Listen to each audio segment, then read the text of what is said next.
அதிசயமான ஆச்சரியமான விஷயம்னு சொல்லலாம். நிறைய பேருக்கு தெரியாதது, சாரோட பர்த்டே வந்து 4ஆம் தேதி அக்டோபர். வருஷம் வேற, ஆனா நான் 5ஆம் தேதி அக்டோபர். சோ நாங்க 2 பேருமே வந்து அவர் ஃபர்ஸ்ட் பிறந்தாரு, அதுக்கப்புறம் நான் பிறந்தேன். கரெக்டா? அப்படி. So happy birthday sir. 100 years வாழணும். கண்டிப்பா.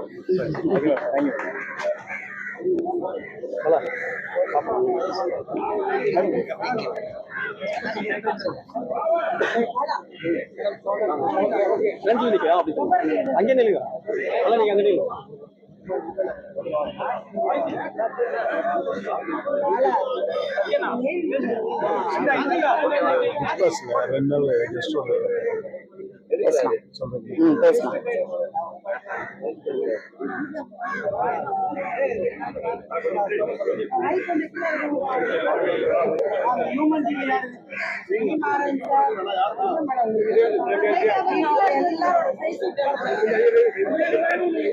இது ஏன் இவ்வளவு இதுவா இருக்குது? நான் குள்ளமா இருக்கேனே. எனக்கு ஒரு ஆப்பிள் பாக்ஸ் வேணும். ஆமா, மூஞ்சியே மறைச்சிச்சு.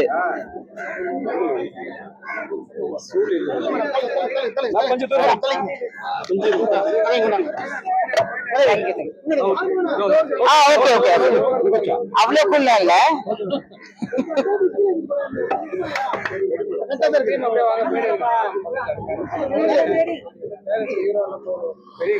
எல்லாருக்கும் வணக்கம்.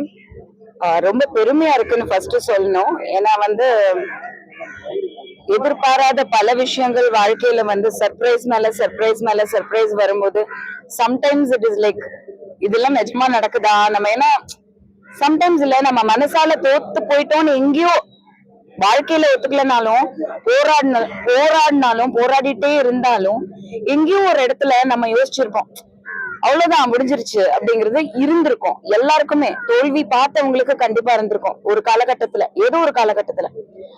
அப்படி இருக்கும்போது என் வாழ்க்கையிலயும் ஒரு காலகட்டத்துல வந்து நான் கிவ் அப் பண்ணலனாலும் கிவ் அப் பண்ற ஸ்டேஜுக்கு கண்டிப்பா போயிருக்கேன். ஆனா அந்த கிவ் அப் பண்ணலன்ற ஒரே ஒரு விஷயம் வந்து எங்க இருந்து வந்தது, அந்த தூண்டுதல், அந்த ஒரு மோட்டிவேஷன், இன்ஸ்பிரேஷன். இன்னைக்கு இந்த வேர்ட்ஸ் எல்லாம் தெரியுது, அன்னைக்கு தெரியல, உண்மையா தெரியல. நான் டாக்கிங் ஃப்ரம் மை ஹார்ட், என் மனசுல இருந்து பேசுறேன். ரொம்ப எமோஷனலா இருக்கு இந்த மொமெண்ட். ஏன்னா நம்ம சில விஷயங்கள் வந்து இப்படிதான் முடிஞ்சிருச்சுன்னு நினைக்கிறோம், ஆனா அதை தாண்டி ஒரு ஒரு பாதை இருக்கு, ஒரு வழி இருக்கு, ஒரு எதிர்காலம் இருக்கு. நாளை என்றது நமதே அப்படிங்கறது வந்து எம்ஜிஆரோட படம் நினைக்கிறேன். பட் அந்த வார்த்தைக்கு அர்த்தம் வந்து எல்லாருக்குமே புரியாது. ஒரு காலகட்டத்துல திடீர்னு புரிய வரும், அப்புறம் புரிஞ்சுக்கிட்டே இருக்கும். இப்படி வந்து வெற்றி பார்த்தவங்க தான் சஸ்டெயின்ட் சக்சஸ், அதாவது பெரிய லெவல்ல வெற்றி பார்த்தவங்கன்னு சொல்லலாம். திடீர்னு வர்றது திடீர்னு போயிடும். அந்த விதத்துல வந்து நான் ரொம்ப போராடி இருக்கேன் வாழ்க்கையில. வந்து accepted failure also. Failure in the sense personally, emotionally, எல்லாத்துலயுமே. அதை தாண்டி ஏதோ ஒரு ஃபோர்ஸ், அந்த ஃபோர்ஸ் என்னங்கிறது எனக்கு தெரியல. கடவுளா, இல்ல ஆசீர்வாதமா, கர்மாவா, யாராவது பிளெஸிங்ஸா, எனக்கு தெரியல, உண்மையா தெரியல. ஆனா ஏதோ ஒரு சக்தி வந்து இல்ல இல்ல இல்ல டோன்ட் கிவ் அப் அப்படின்றது புஷ் பண்ணி போயிட்டே இருந்தேன். ஆனா இன்னைக்கு நடக்கிற எல்லாமே அதிசயமா இருக்கு. பாஸ்ட் ஃபியூ இயர்ஸ் ஒன்னொன்னும் நான் எதிர்பாராதது மட்டும்தான் நடக்குது. நான் என்ன பத்தி பேசலங்க, நீங்க நான் உடனே வந்து நான் என் தற்பெருமைன்னு நினைச்சிடாதீங்க. நான் உங்க எல்லாருக்கும் சேர்த்து பேசுறேன். Don't give up. கனவுகள் நினைவாகும். Dreams to come true. ஏதோ ஒரு ரூபத்துல நம்மளால ஜெயிக்க முடியும். கடவுள் நம்மளுக்கு ஆசீர்வதிப்பாரு, இல்லைன்னா ஒரு பிளெஸிங் வரும். அது கடவுள் இல்லைனாலும் ஏதோ ஒரு யூனிவர்ஸ் வந்து அத வந்து உருவாக்கி நமக்கு அதை பண்ணி கொடுக்கும், மேனிஃபெஸ்ட் பண்ணும். யூனிவர்ஸ்ங்கிறது ரொம்ப ஸ்ட்ராங். ஏதோ ஒரு சக்தி வரும். அதுக்கு நம்ம வந்து உழைக்கணும், ட்ரீம் பண்ணணும், மத்தவங்களுக்கு வந்து ஹெல்ப் பண்ணணும். ரொம்ப முக்கியமான விஷயம். இப்ப ஆர்பி பாலா சார் வந்து இங்க வந்து இந்த ப்ராஜெக்டுக்கு வந்து சப்போர்ட் பண்றாரு அப்படின்னா அது ஒரு பெரிய பிளெஸிங் முரளிக்கு, டைரக்டருக்கு. ஏன்னா ஏதோ ஒரு விதத்துல அந்த கிவ் அப் பண்ணல, அந்த சக்தி அவரை கொண்டு வந்தது. இன்னொரு சக்தி ஒண்ணு சேர்ந்து ஒரு ரிலீஸ் வரைக்கும் வராங்க. அந்த ரிலீஸ்ங்கிறதே வெற்றிங்க. தியேட்டர்ல எத்தனை படம் ரிலீஸ் பண்ண முடியுது? தியேட்டர்ல பாதி பேர் ஓடிடில தான் கொடுத்துட்டு போறாங்க. அதை மீறி அந்த ரிலீஸ் பண்றது தியேட்டர்லங்கிறது மிகப்பெரிய வெற்றி. ஒரு ஹீரோ இல்ல இந்த படத்துல, புதுமுகங்கள் தான்.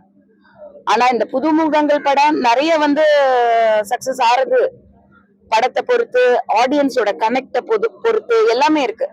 சோ லைஃப் நம்ம எதிர்பாராததை எதிர்பாருங்கள் பிக் பாஸ் மாதிரிதான். அப்படிதான் என்னோட சீசன்ல இருந்துச்சு. சோ என் லைஃபும் அப்படிதான் இருந்திருக்கு. பல பேருக்கு லைஃப் அப்படிதான் இருக்கும்.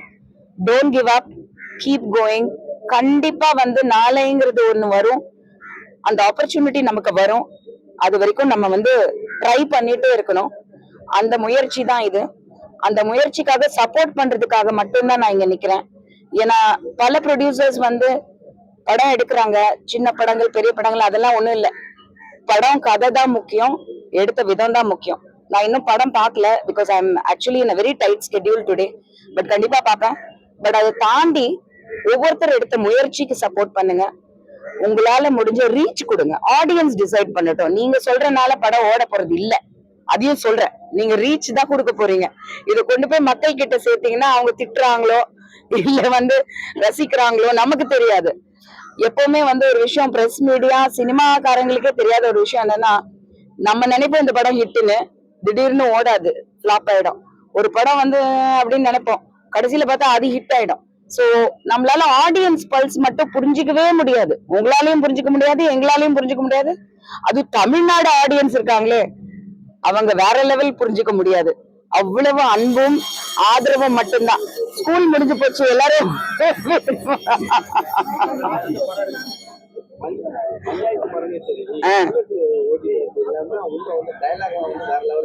தேங்க்யூ. ஆனா உள்ள அனுப்புன பிக் பாஸ்ல உங்க பொண்ணு வாய்ப்பு திறக்கலையே, என்ன காரணம்? இதை சொல்லி அனுப்புனீங்களா?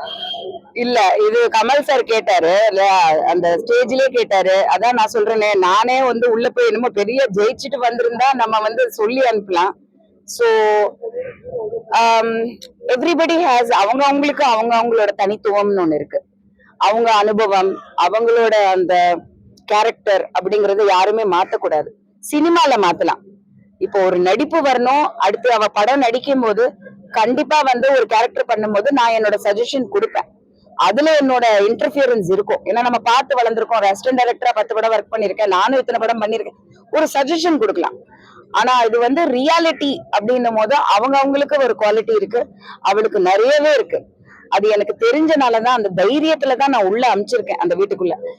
எனக்கு இந்த பொண்ணு மேல டவுட் இருந்திருந்தா கண்டிப்பா அவ கரியர் ஆரம்பிக்கிறதுக்கு முன்னாடி இவ்வளவு பெரிய ஒரு ரிஸ்க், இவ்வளவு பெரிய ஒரு மேடையில ஒரு ராவா நான் அனுப்பிச்சிருக்கவே மாட்டேன். ஏன்னா இதுக்கு ட்ரைனிங் எல்லாம் பண்ண முடியாது, இதுக்கு காலேஜ் எல்லாம் போக முடியாது பிக் பாஸ்க்கு. அதை தாண்டி அந்த பொண்ணு ஒரு ஒரு ஒரு different girl. She is most, எனக்கு அதை இப்ப சொல்லக்கூடாது, அது உங்க எல்லாருக்கும் புரிய வரும். நீங்க பாத்துட்டே இருந்தீங்கன்னா புரிய வரும், கடைசியில புரியும். 100 நாள்ல கண்டிப்பா புரிஞ்சுக்கலாம். அந்த கேரக்டரை நீங்க விரும்புவீங்கன்னு எனக்கு தெரியும். அதுக்காக தான் உள்ள அமைச்சு. பிக் பாஸ்ல போன முறைலாம் பாத்தீங்கன்னா ஆக்டர்ஸ் யாராவது ஒருத்தர் உள்ள அனுப்புவாங்க, 2 பெண்மணியான யாருமே இல்ல. ஏன்னா யுகேந்திரன், விசித்ரா எல்லாம் பிக் பாஸ் நம்ம கேரியர் காலி ஆயிடும் நிறைய பேர் நினைக்கிறாங்க. பட் விசித்ரா எல்லாம்